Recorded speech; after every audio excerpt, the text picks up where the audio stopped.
जो सोनिया गांधी और आपकी जो पार्टी है, ये पाकिस्तानियों को संरक्षण देने का काम कर रही है। मैं आज से सोनिया जी को लश्कर सोनिया कहूंगा आपकी पार्टी को। ये कांग्रेस पार्टी नहीं है, लश्कर सोनिया है, ये लश्कर सोनिया है। 2006 और 2008 में हुए मालेगांव बम ब्लास्ट पर टीवी डिबेट में चर्चा करते हुए कांग्रेस प्रवक्ता ने हाल ही में पंजाब के लुधियाना में हुए बम ब्लास्ट का आरोप बीजेपी पर लगा दिया।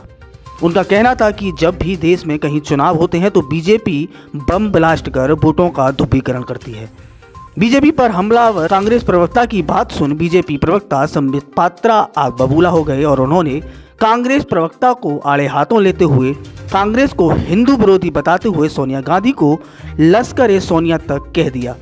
इस तरह की निराधार बातों को सुन खुद सोनिया गांधी यदि इस वीडियो को देख और सुन रही होंगी तो सोच रही होंगी किस प्रकार के प्रवक्ताओं को टीवी डिबेट में भेज दिया गया है, जो उनकी और उनकी कांग्रेस की फजीयत कराने में लगे हुए हैं। क्यों कांग्रेस पार्टी माफी मांगे अगर एक गवाह अपना बयान बदल रहा है तो? देखिए, गवाह अपना बयान बदल रहा है, ये इतना सिंपलिस्टिक नहीं है। गौरव जी, इन सभी केसों को आपने खुद व्यक्तिगत रूप से भी स्टडी किया हुआ है और मैं बहुत संक्षेप में, बहुत ब्रीफली बताना चाहूंगा। 2006 में, 2008 में 2 बार जो मालेगांव ब्लास्ट हुए थे, इन मालेगांव ब्लास्ट में 9 लोग पहले गिरफ्तार हुए थे, जिनमें इनका सरगना शब्बीर बताया गया था। जो शब्बीर था वो एलईटी का फ्रंट फेस था। बाद में शब्बीर को निकाल दिया गया और बाकी लोगों को, जिसमें कर्नल पुरोहित इत्यादि थे, उनको गिरफ्तार किया गया।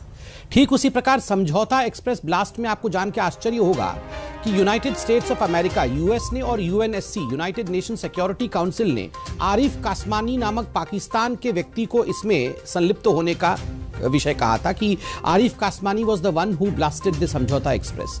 उसके बावजूद आरिफ कासमानी को दूर करके उसमें भी जिस प्रकार से कर्नल पुरोहित और हिंदुओं के नामों को डाला गया, यह भी हमने देखा।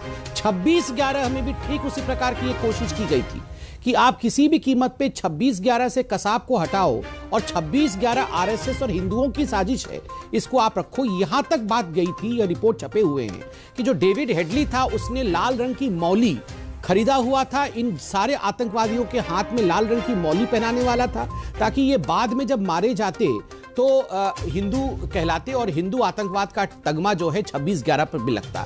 ये तो भला हो, हमारे जो एएसआई थे तुकाराम ओम्बले 26/11 में तुकाराम जी के कारण से कसाब जो आतंकवादी था वो पकड़ा गया और जो हकीकत है वो हमारे सामने आया।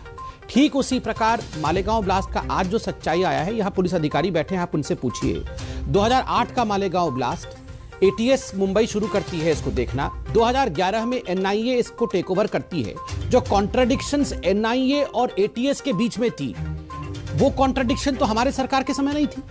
खुद एनआईए ने कहा हुआ है कि जो एटीएस ने दिखाया है यहाँ पर कहीं ना कहीं बहुत सारी गलतियां हैं, वो एविडेंसेस नहीं। बहुत गंभीर आरोप, बहुत गंभीर आरोप आप लगा रहे हैं, बहुत गंभीर आरोप कांग्रेस पार्टी पर आप लगा रहे हैं, उस समय की राजनीति पर आप लगा रहे हैं, ये कहते हुए। और अरुण सावंत जी, इसका उत्तर दीजिए। आरोप भारतीय जनता पार्टी ये लगा रही है कि जो पाकिस्तानी आतंकवादी हैं उनको तो छोड़ दिया गया और हिंदुओं को फंसाया गया, और योगी आदित्यनाथ कह रहे हैं कि एक बहुत बड़ी साजिश है हिंदुओं को बदनाम करने की। देखिए, आरोप करना ये भारतीय जनता पार्टी का प्रथम कर्तव्य है और वो आज तक जब से सत्ता में आई तब से आरोप करने का ही काम कर रही। इस देश में कोई भी विकासात्मक काम करने के ऊपर उनका ध्यान नहीं है। दूसरी बात, आज आपको मैं एक इंपॉर्टेंट बात बताना चाहूंगा कि भारतीय जनता पार्टी, केंद्र सरकार, टाइमिंग जो होता है, टाइमिंग, किसी भी चीज का टाइमिंग साधने में काफी माहिर है। आपको मैं ये बताना चाहूंगा कि जब बिहार में चुनाव थे तभी उन्होंने महाराष्ट्र के सुशांत सिंह का मुद्दा उठाया। पश्चिम बंगाल में जब चुनाव थे तो चुनाव के पहले उन्होंने हिंदू मुस्लिम दंगे किए। पंजाब में अभी जब विधानसभा के चुनाव है तब उन्होंने बॉम्ब ब्लास्ट का वहां पर एक करने का प्रयत्न किया। उत्तर प्रदेश में अभी विधानसभा, आप आरोप लगा रहे हैं कि जो पंजाब में हमने बॉम्ब ब्लास्ट किया, उत्तर प्रदेश में अभी इलेक्शन है तो उन्होंने नहीं, मैं ऑब्जेक्ट करता हूँ। आदित्य नाम योगी गौरव जी, ये बहुत ही गंभीर मसला है। मैं संबित पात्रा जी, ये बहुत गंभीर है। नहीं मैं चुनाव के गौरव पहले जी ये सब यहाँ क्यों हो रहा है? एक-एक करके, कांग्रेस के एक-एक एक सेकंड रुकिए, एक-एक करके। नहीं एक कांग्रेस के प्रवक्ता को शांत करिए जरा। जनता पार्टी उसे नहीं क्यों रुक जाइए एक सेकंड। एक-एक करके अरुण सावंत जी, आपने गौरव बहुत जी, आप- गंभीर आरोप लगाया है भारतीय जनता पार्टी पर। पंजाब में जो लुधियाना में अभी धमाके हुए हैं, आपका ये कहना है कि ये बीजेपी की साजिश है। संबित पात्रा उस बात का उत्तर देना चाहते हैं। संबित जी, उत्तर दीजिए।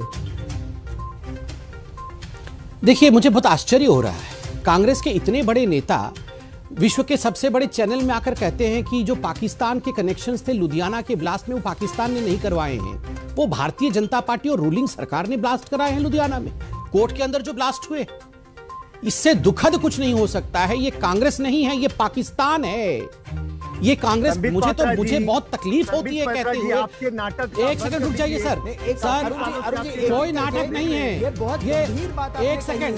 एक सेकंड रुकिए। ये आपने कहा कि हमने बॉम्ब ब्लास्ट कराया पंजाब में, ये लुधियाना कोर्ट में हमने बॉम्ब ब्लास्ट कराया, ये नाटक हम कर रहे हैं? क्या मजाक बना के रखा हुआ है आपने? ये मुझे देखिए, ये जो सोनिया गांधी और आपकी जो पार्टी है, ये पाकिस्तानियों को संरक्षण देने का काम कर रही है। मैं आज से सोनिया जी को लश्करे सोनिया कहूंगा, आपकी पार्टी को। ये कांग्रेस पार्टी नहीं है, लश्करे सोनिया है। ये लश्करे सोनिया है।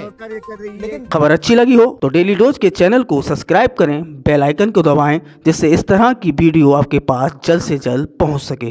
धन्यवाद।